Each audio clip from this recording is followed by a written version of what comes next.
Okay. Hey, Dave, good morning. Thank you for joining us on such short notice. Sure, Bill. Bill, I also invited Angela, who's signing in right now. She's with our foundation. So she'll be able to help answer questions as well. Okay, great. Well, Heidi's the boss here, so I'm going to sit back. Well, no, I'll call this meeting to order. Bill has done a lot of work on the side with the awards committee, and you saw the letter he had kind of put together first for Scott Maxwell. Did all of you see that in your packet? Anyway, Scott Maxwell wrote back because we were telling him about our scholarships and what the foundation is doing to try to get some press and more donations for our foundation for this purpose. And Scott wrote back and said, well, how are you referring to the Accelerated Skills Program? And so Bill researched and found Dave and invited him here so we could kind of learn more about that option for us before we get back to Mr. Maxwell to see if it's something we want to incorporate within our scholarship program. So it's a little bit time sensitive because we don't want to let that response go too long. So Dave, can I give you the floor and Angela to tell us a little bit about it? Certainly. Well, first of all, thank you for having us. And I was glad I saw it this morning here and I could jump on and that I could get Angela and kind of rope her over with me here this morning. So I'm the senior director of recruiting and job placement for the programs, the accelerated skills training programs. There's about 15 programs now. There are locations all over the Orlando area, with our newest being off of W.D. Judge Drive, which is between Mercy Drive and John Young Parkway. That building is literally opening now. We have a couple welding programs that are in there now, but we're going to be having about 13 programs that are going to be in that building.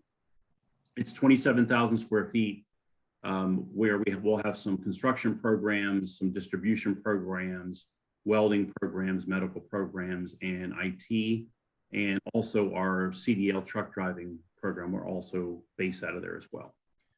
These are all short-term programs, anywhere from 4 to 20 weeks. They range in price depending on the program. We have multiple funding partners, meaning WIOA funds through CareerSource and other funding through things like community action and whatnot. Some of the VA also approved many of the programs. But what happens with the students is if it's above the amount that those funding partners will pay or can fund, the student then has to find the funding for the remaining amount. And by the way, these programs are all inclusive. So they include all materials, all tools, if they need a belt to climb, poles for electrical power line, or they need, welding masks and welding jackets, all of that's included. All of the disposables as well. So if they're welding and they need, steel or aluminum, we provide all that, all the gases, everything. We also give them training in resume development. We actually do that with them. We give them soft skills as well as financial literacy, all included with these programs. And then we help them, my team helps them to get a job. We don't guarantee them a job, but we help them. And our goal is 90% of our students graduate, 90% of our students get their certifications, which are industry-wide and recognized certifications per program, and that 90% of them get placed in field. But back to the funding, if it's over a certain amount, $5,000 or $6,000, for instance, depending on the funding partner, the remaining amount, and most of our programs are no more than $7,500. Our electrical power line program is $10,000, but it includes the CDL program as well as all the tools and everything. Anything over those amounts of $5,000 or $6,000, the students have to find that funding. So supplemental funding for them is really important, and funding for them to be able to, and different funding sources for them to come up with that money. So what our foundation does, which Angela does, is she works with our community partners to have those types of funds available. And the good thing about that type of funding is the funder can designate what they want that funding to be used for. So if they want to put a maximum amount on it, do they want to say, you know, we're interested in construction programs or manufacturing programs or truck driving? The funding partner can kind of designate that as well. And we have all different kinds of combinations. My job is to basically take those funds as directed by Angela and the foundation, and execute those to the parameters that the funds were given to us for. So if it was for no more than this amount per student, that's what I do.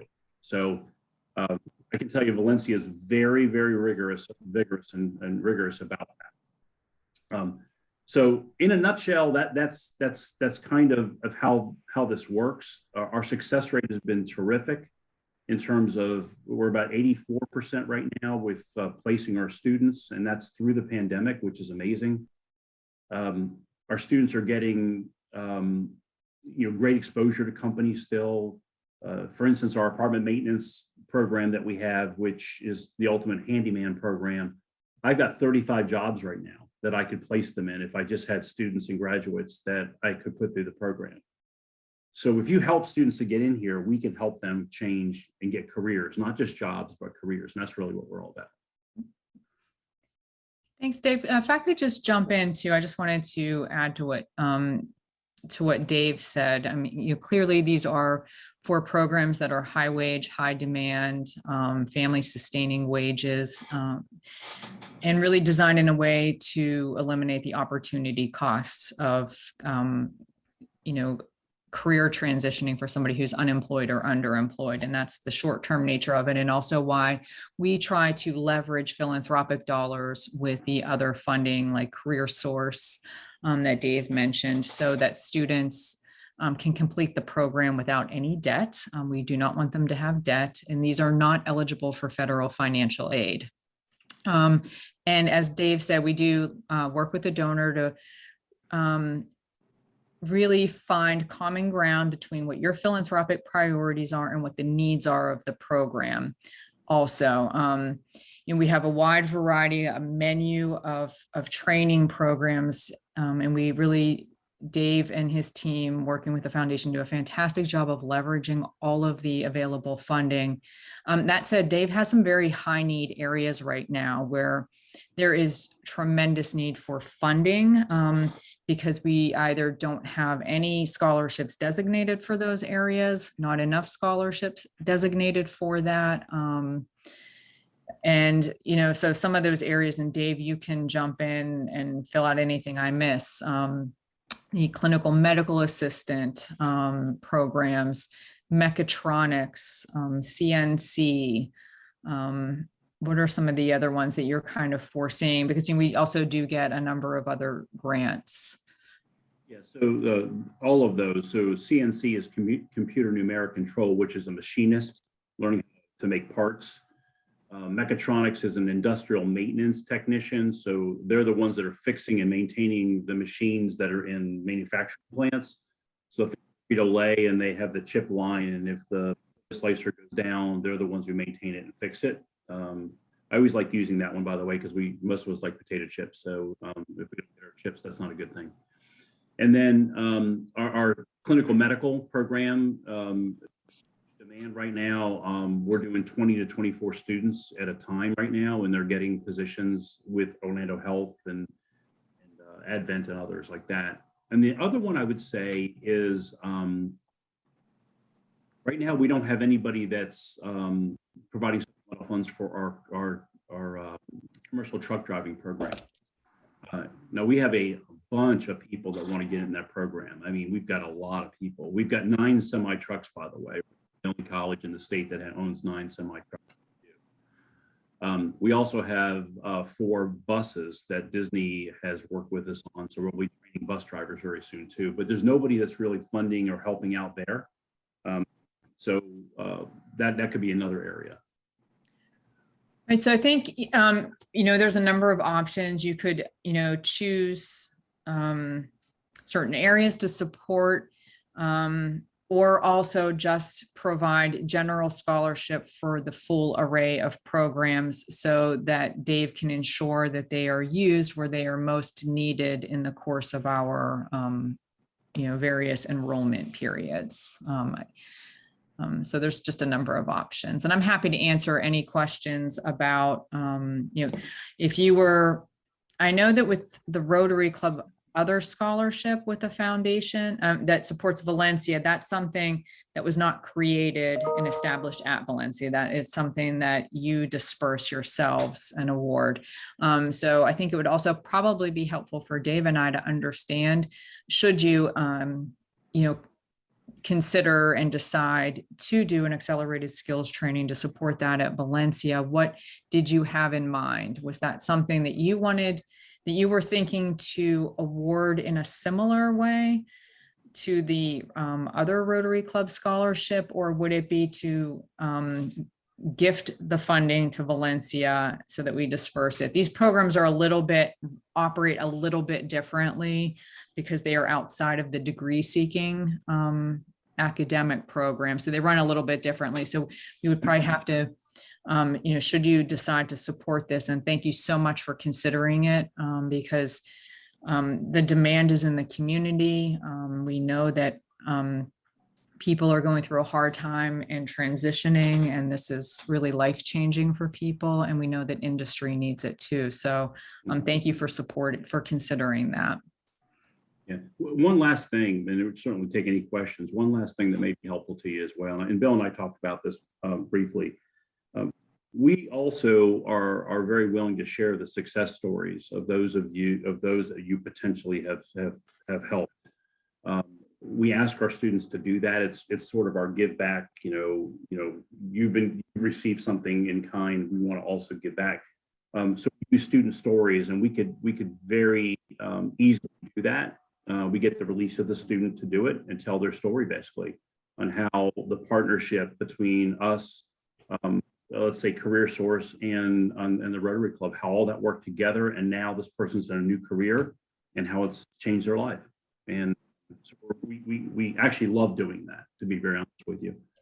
They're very, very good at it. Very good at it. And we'd also be happy to invite you in to tour any of our centers for accelerated training, just to do a tour and see for yourself, but also to attend graduations, for some of the graduations, because they're very, very moving, even though they're mostly being done, I think, currently. In the past year, they've been done by Zoom, except for the students in person, but their families have attended in Zoom. So, but throughout the year, there'll be different kinds of opportunities. Yeah. You can truly see lives being changed here. It's why I took this job 3 years ago. I was a pharmaceutical manager and a nutritional sales manager for about 30 years. Worked for Nestle and Merck and a couple other companies. And I decided, get off the road, and I wanted to do something that would really impact people. And this has truly been an experience for me. I mean, the stories I could tell you, people being, homeless or living in their cars to now working in an apartment complex and sustaining themselves. It's quite amazing. And that's what these can do in anywhere from 4 to 20 weeks. So, anyway, I don't want to sell too much. I'll give my hand away that I'm an ex-sales guy, but I truly have seen this myself, and it's just been an absolutely fulfilling and amazing experience for me. So if you have any questions at all, we'd be very glad to answer them. Yeah, before we let you go and discuss it, a little further as a board, does anybody have questions for our guests today? Yes, this is Susan. So just to confirm, this program does not take Bright Futures because it's outside of a diploma program. Is that what you were saying? That's correct. Okay, thank you. Correct.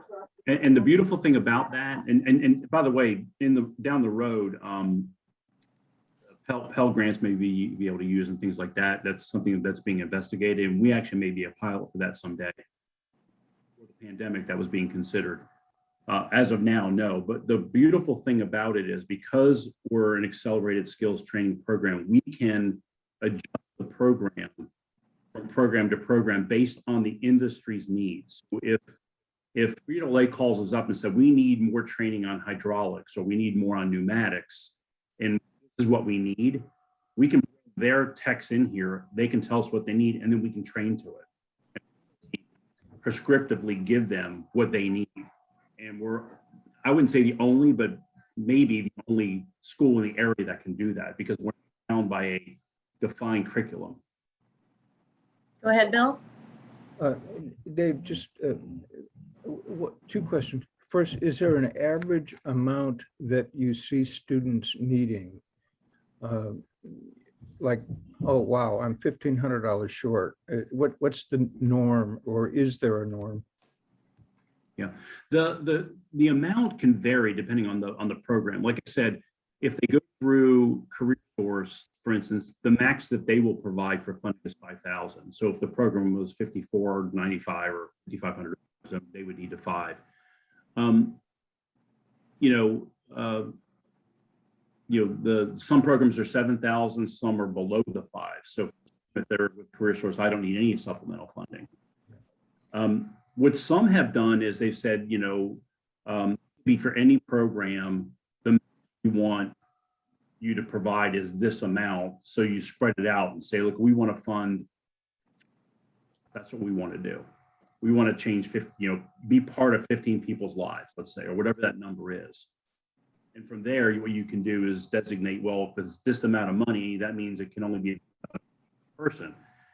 The good thing is I can package it together with another funding source. So if I have, another fund where I would take this amount and this amount, I would match those together along with the WIOA funding, and then I have their, and they're good to go. So I can do that. Yeah, Dave is very skilled at leveraging all the available funding that is there between the WIOA funding, perhaps a Bank of America grant, something from Lockheed Martin, and maybe a private donor, and kind of looking at how to, meet the donor's intent and what they hope to accomplish, while also making sure that no student is going without funding to remove all of the financial barriers for them. Are there any other questions? Yes, David and Judge. Yeah, real quickly, you mentioned these are not degree programs, but do they get, like in the trades, they would get a certificate, a certification, or in the case of truckers, they get a trucker's license? Do you provide that training to get these people, ready for their trades? That's a terrific question. I didn't emphasize it as much as I should have. Every one of the programs have industry recognized certifications attached to them, and multiple in several cases. So for instance, for the CDL truck driving, they would be tested for their CDL license, and they would, passing that, of course, they would be able to be credentialed, so to speak, to drive, big rigs. If they're in clinical medical, for instance, they would get the NHA certifications for the front part of the office and the back part of the office. So now they're credentialed, and that makes them very eligible to work for Orlando Health or Advent Health, for instance, because without that, they won't even be recognized as a candidate. They go through the program, they get those certifications, they keep those certifications. Once they earn them, they're theirs, and they can take them. If they ever leave Orlando, they can take those certifications and get a job somewhere else with them. Every program has defined certifications that are attached to the program. And if the student does the work, they earn those certifications. So honestly, if they do the work and they study, they're going to get them. But they're all from third parties. So they're not like Valencia gives them. And no, these are, MSCC, NHA, NCER. These are all industry recognized certifications, every one of them, and that's included in the price too. So all those fees and everything else, all that is all included. You don't pay anything else. Once they're funded, there is no tag on, add on, nothing. Thank you. Yes, Judge, I you have a question? yes, I have a couple questions. First of all, how do students get into your program? Are there certain criterias, or what is their background or so, or whatever it is? How do they get into the program? Sure. Great question. So I have a team of 7 recruiters and what I call recruiters and job placers. They work in 3 different zones to help Orlando, Osceola, Kissimmee, and medicals by itself. We have a process where in some cases we'll give them a basic skills test to make sure that they're okay with the math or reading level that may be needed for a program. Our job is to eliminate every barrier that we can. So, transportation, where do they live? So we one-on-one work with them. Do vet them to make sure it's the right fit for them, that it's going to be in a location that they can go to for 20 weeks or 5 weeks. Give them a bus pass for a year as part of the program. That's included as well. So we do a really good job to make sure that you want to be a heavy equipment operator. That's what you want to do. You realize that you're going to be outside. You realize it's going to be humid. We paint the picture for them. We also have them do tours so that they can see, this is what I'm going to be doing. I'm going to be learning. Can you get here? So we do that one-on-one with them.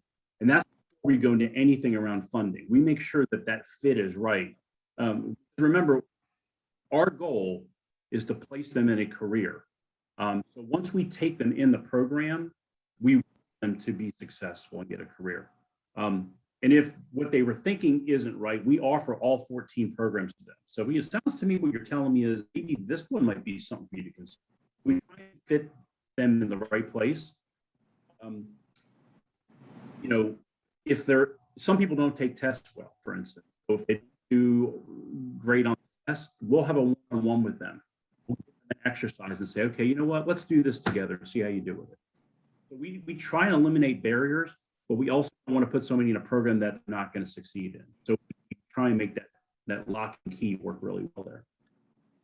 We find them, by the way, through recommendations, family, friends, through funding partners, through community organizations, churches, believe it or not, barbershops, apartment complexes, anywhere and everywhere we can go to get the word out. Social media, through the city of Orlando, the commissioners, everywhere we can. We try and let everybody know this is available because it's almost a best kept secret sometimes. People are like, Valencia does that? We think Valencia College, you think, you're sitting in a class, seeing a bunch of slides. These programs are hands-on. I mean, you're learning it for maybe 2 hours in the morning, and then you're welding in the rest of the day.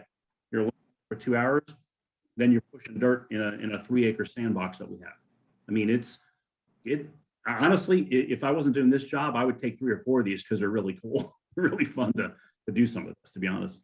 I mean, my dream down the road is I'll be a handyman helping people when I get older, and I can go out there and hang ceiling fans and things like that. Well, I could learn how to do all that with one of these classes. It would be so much fun. You said you had a couple questions. Yes. Go ahead. The next one is one because I can't remember the exact wording, so I'm going to ask Heidi. I'm sure she'll remember. If she could state our goal of our foundation that we kind of stuck with, there's certain wording, which is usually, and I think that probably medical would fit in easily, and maybe health services, but I think we have to tie it to that code that we are responsible for in our foundation. Heidi, do you have it on the tip of your tongue, or does somebody else have it? Heidi, this is your turn. It's across the room in that box over there, but it's for, humanitarian efforts, needy people, scholarships, education. But I don't have it. Does anybody have it right off the top of their head? You do, Ern? You've got to have a public element to this, to serving the public. And I think that those words are built into our foundation. I had another question to our 2 experts. Do you have a mentoring program associated with this?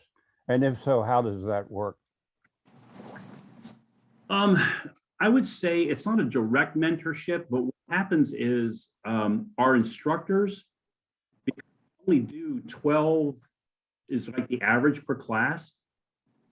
The instructors become those mentors. They know these students. They know their habits. They know,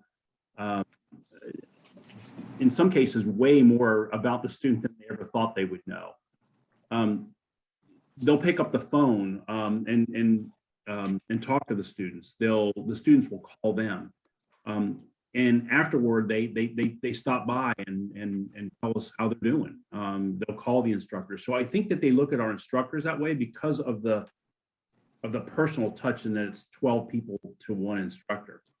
The other thing is my team. My team, they work with them from the start.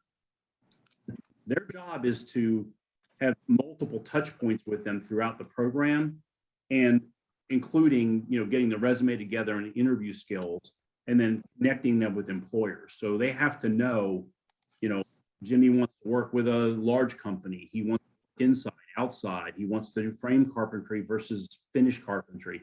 So we know these students, that's our job, is to really, really know them.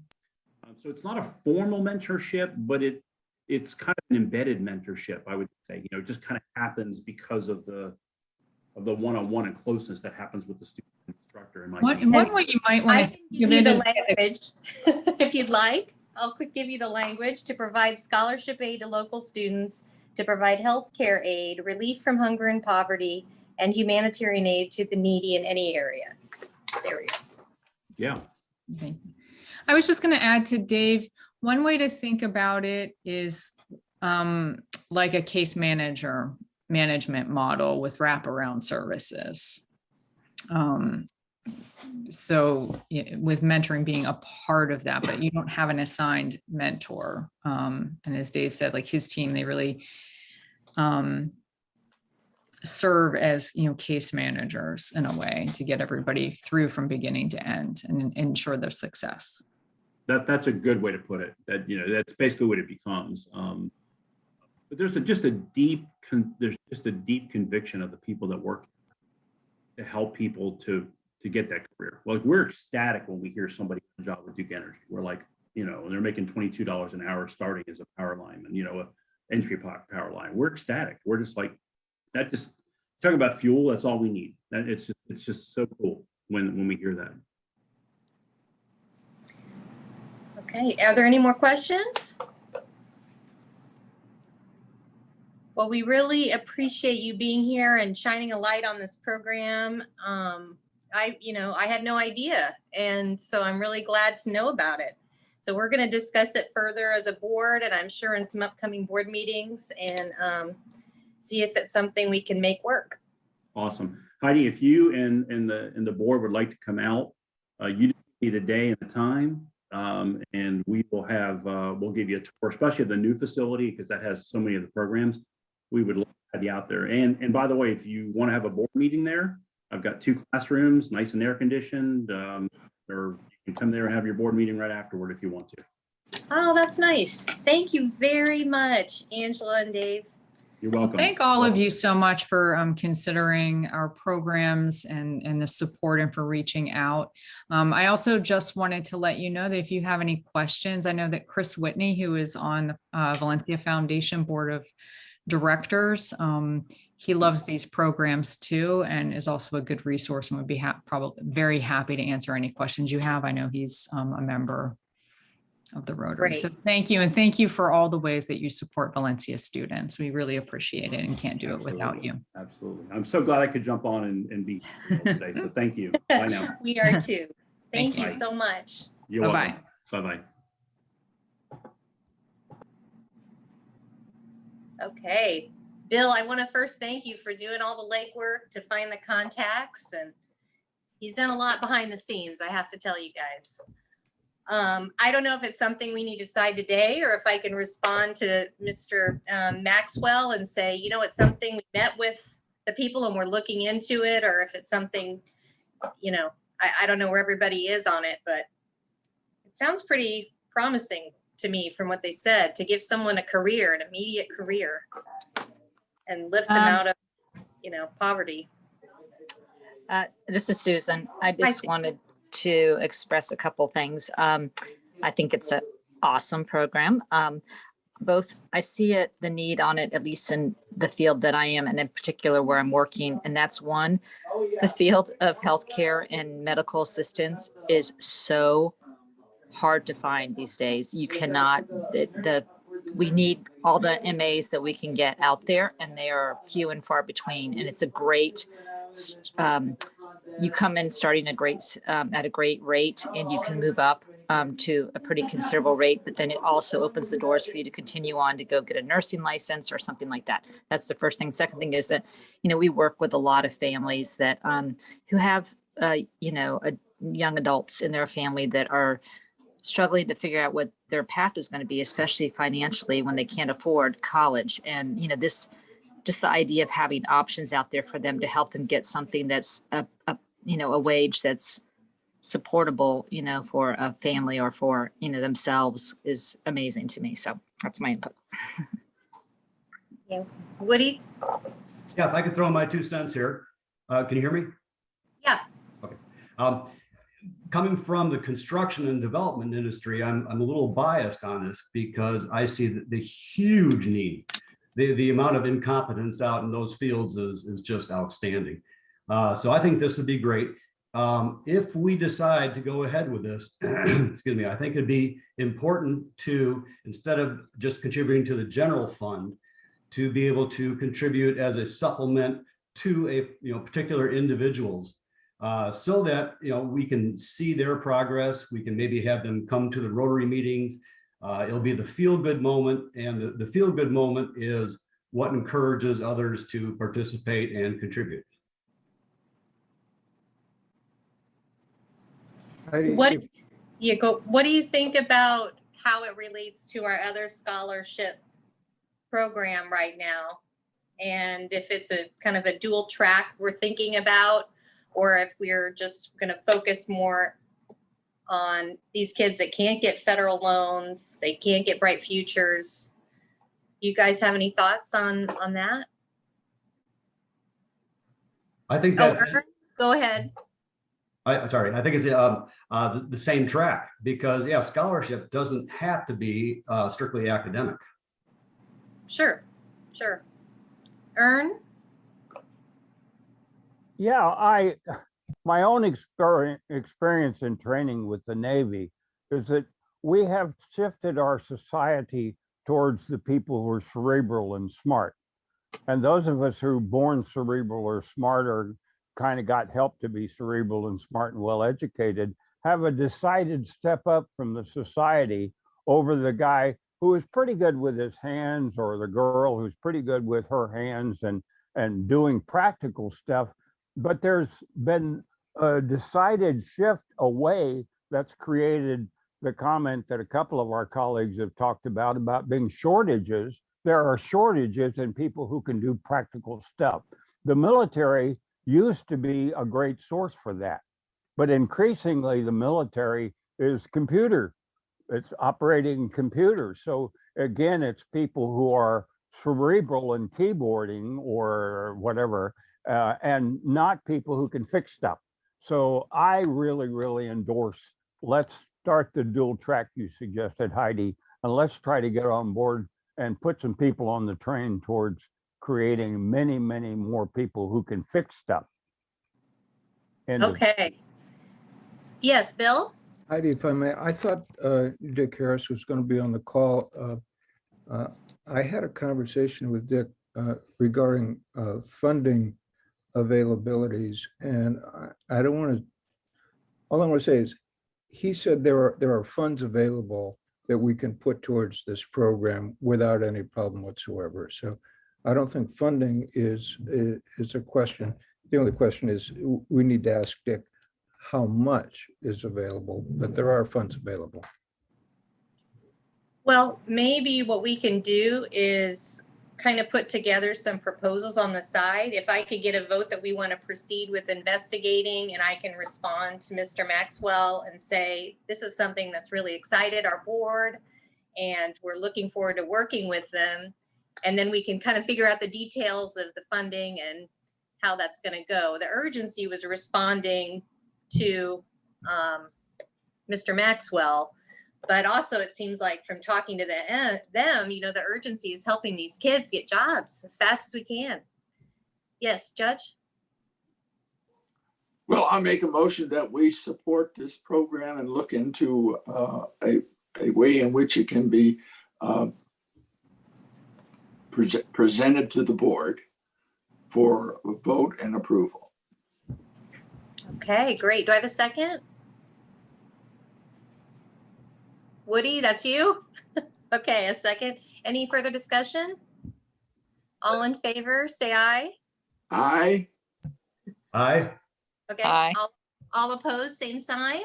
Okay, motion carries. You guys, thank you. We'll quickly move on to our other issues. And Tony, we have him here today to kind of go over what's needed for our poker tournament, which ties in with all of this. So we're raising money for more scholarships. So this is a good meeting to have. And some of that paperwork was sent to you by Tammy kindly, and you may have that handy, but I can have Tony start and go over, I have it here, the having a formal RCOF barter account. I really didn't know a lot about these, and you know, thankfully Richard Harris got some more information, and we just open the floor to you, Tony, to tell us how they work and how it can work for us as far as the poker tournament and other projects that we may do down the road. Yes, it's not just limited to the poker tournament. It can be used for any of our fundraising where, you know, prizes are needed, trophies are needed, things like that. But it all started with the poker tournament, and we try and use as much trade dollars. And there's several members in the club that are traders, Bob Phipps, Mike Young, and even some of the people that buy into the tournament with a table are within their own trade organization, and they get us, you know, the fishing trip, the prizes, you know, a lot of that. This poker tournament has grown to a point where we are now doing well over about 15, well, I think last year's was 16. We're probably going to be approaching $20,000 in individual prizes and team prizes for this tournament. We did great last year. I think the final total was right at about 19,000 net on the tournament. And the less cash we use, it just means it translates to more cash we have to give for scholarships and things like this.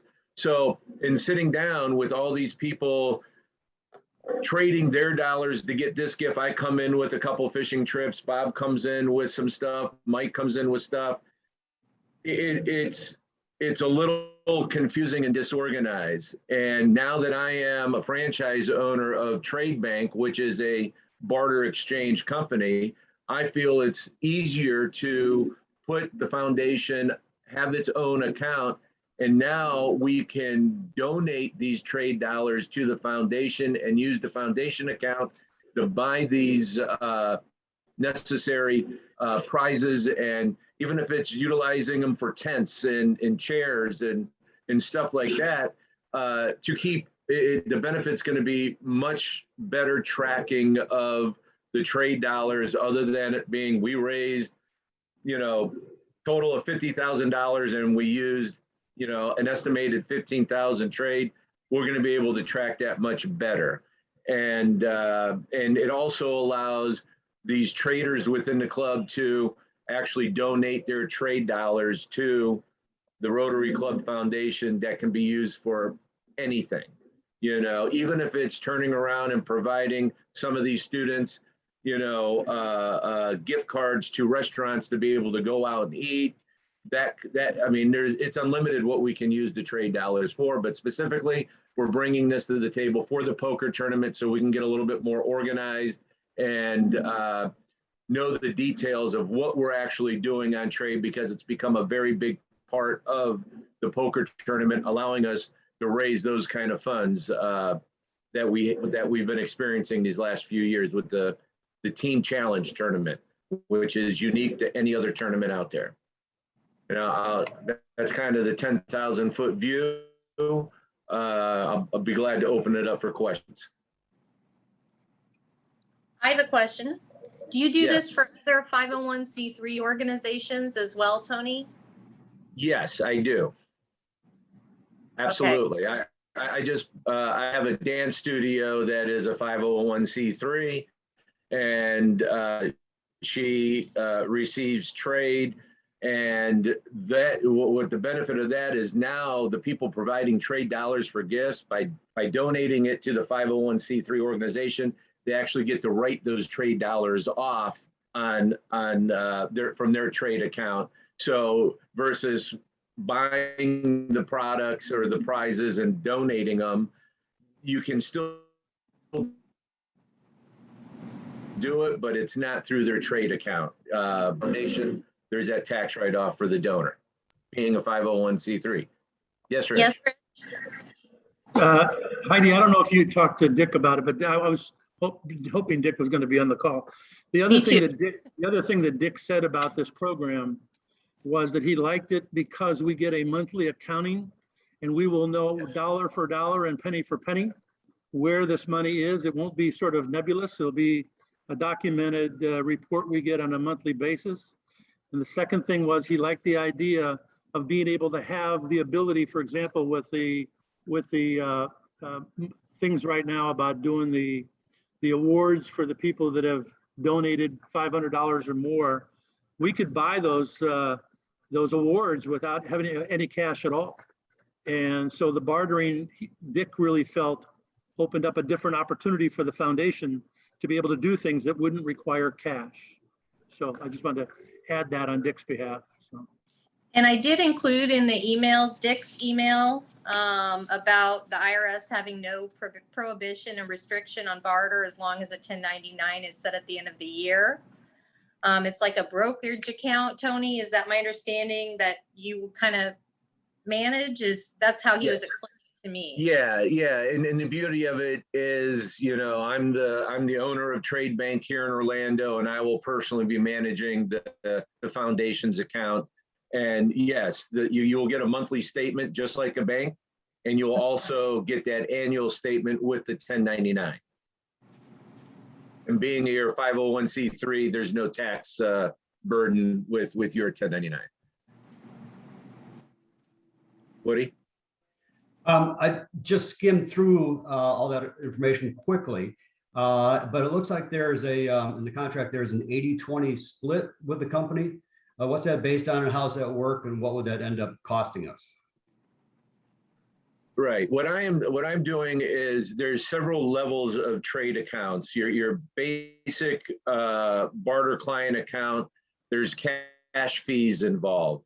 I'm putting the foundation on what's called a leverage charity account, 501c3 account, where outside of the initial $100 that goes to Trade Bank Corporate, which I'm covering, whenever someone donates something to the foundation, so let's say someone donates $1,000, corporate has an 80-20 split, and 200 of those trade dollars will go to corporate, and then half of that will come to my region, which then will, of course, be used, and I will be gifting that back to the club. So it's a 10% cost to the club, because the other 10% comes to me, and I'll be using that for all kinds of great things for the club. And I can't put it back into the account, because if I take that 10%, put it back in, that'll be hit with 20%. So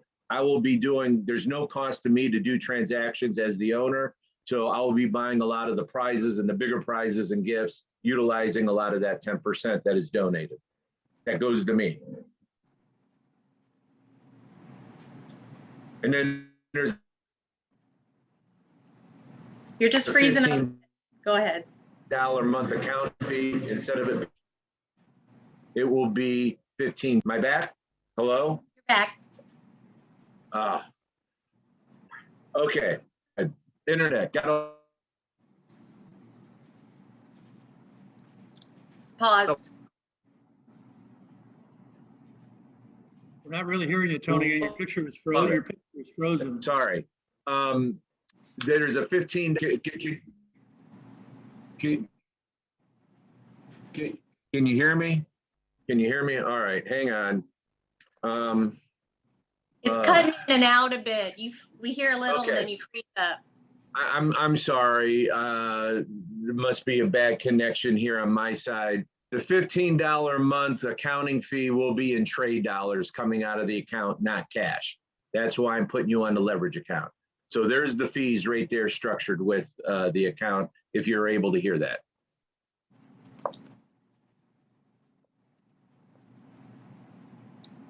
Any other questions? Just for, can you just tell us how it works? Like if someone wants to make a trade, just give us an example, a practical example that you would use like for the poker tournament, Okay, so how it works. And you're frozen. So our base fee for a table of 10.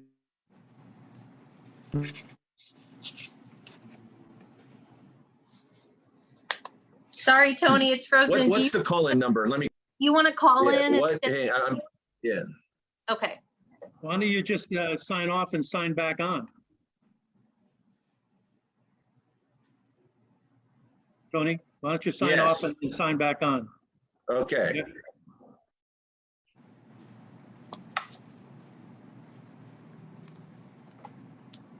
I want to just remind everybody, don't hang up. We only got the 6 people we need for a quorum, so.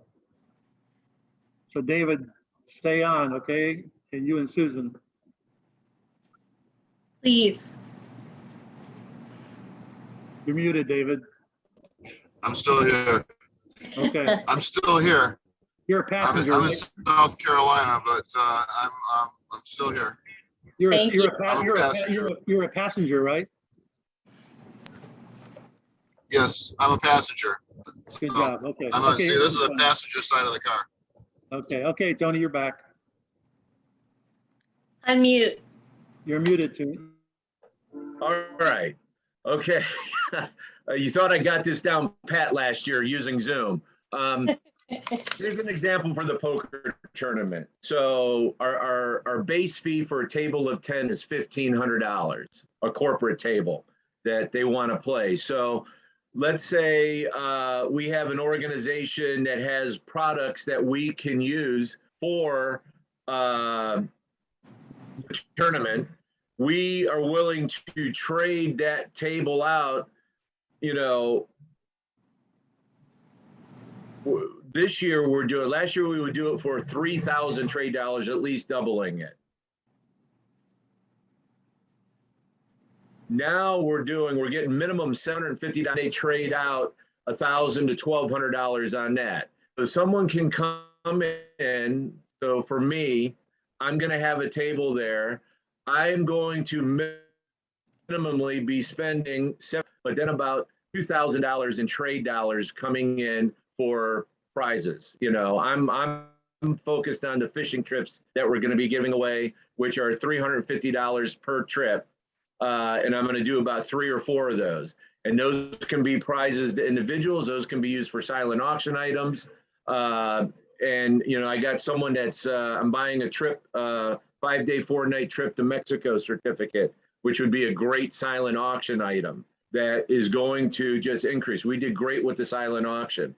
So that's kind of how it works with an individual. So like Mike Young, Bob Phipps, they're going to be, you know, Mike's going to donate his trade dollars from Trade Bank here. Bob belongs to a different trade company, which has different businesses that we can use, and he'll still deal directly with them. Or what I can do is work with Bob, and he buys it through his company, and then I take the Trade Bank dollars, because he belongs to Trade Bank as well, and give those trade dollars. So if he spends 1,000 trade dollars of IMS, I will give him 1,000 Trade Bank dollars, and then that transaction will be accounted for within the statements, if that makes sense. I hope I answered the question of kind of how it works. You know, And then we just got people that want to donate. I mean, I have a client that has over 60,000 trade dollars that is, is willing to donate, to the cause. And he might, donate $2,000 and support the our mission with providing education. And for the record, I'm all for the degree route that we're going with these students that I had a pleasure of interviewing last week, and also the vocational route, because I agree with Ern, we need more vocational education to get people out in the workforce. So, and that's what these tournaments are all about, getting some of that money. Any other questions? Any other questions? And are you having, how is it in dealing with the IRS? Is it pretty smooth? I mean, You're going to receive a 1099 from Trade Bank for every Okay. trade dollar that's earned. You're a 501c3 that these dollars are being donated to. And, that's going to be, you'll have the accounting, to show what those trade dollars were spent on. And being a 501c3, there will not, it's no different than donating a cash dollar to the 501c3. You're not going to be taxed on that dollar. And then the donor gets the benefit of writing it off their taxes. Same thing with the trade dollar. The person that is donating the trade dollars will be able to write that off their trade account by donating it to the foundation. And the biggest benefit is the tracking. And then I didn't think about that, which what Rich said about Dick liking it is all these awards you give, the plaques and all that, can now all be done through the trade dollars versus cash dollars. And that's going to be huge. The more cash we keep in the foundation, the more it grows. any more questions for Tony? I know we're getting closer to the meeting, so I'm sure. Hey, I have an unrelated issue, but Ern, can you tell Billy Crawford to not try to come on to the Zoom because it's too early, because I had to reject him from coming in. Sorry. Right. Any Well, other I'll let you- questions for Tony? Yeah, it's a her, by the way, and I'll tell her. She's a retired Navy officer also. Thanks.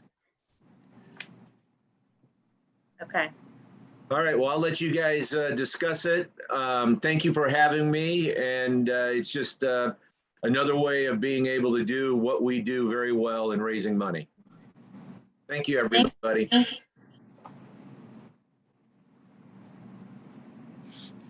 Okay. And again, I know, I wish Dick was on this call because he's researched this more than I have, but what does everybody think about this? I can't hear you, Judge. I move that we table this discussion until our next meeting. Okay, is there a second on that? I'll second that. It's Woody. Okay, any discussion? Okay, all in favor, say aye.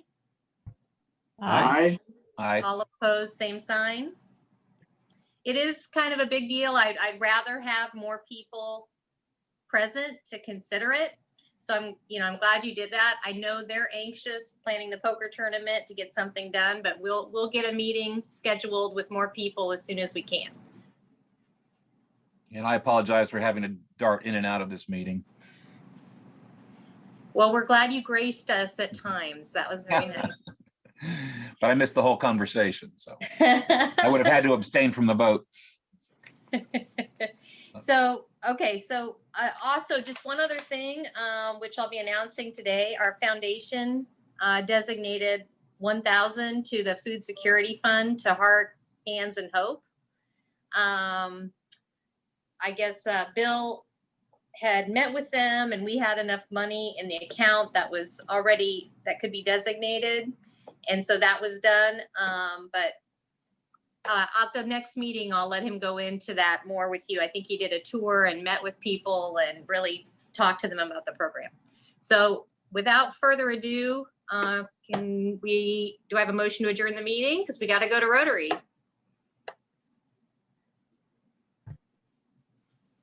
Motion to adjourn. Okay, do I have a second? Second. Okay, thanks, everybody. I'll see you soon.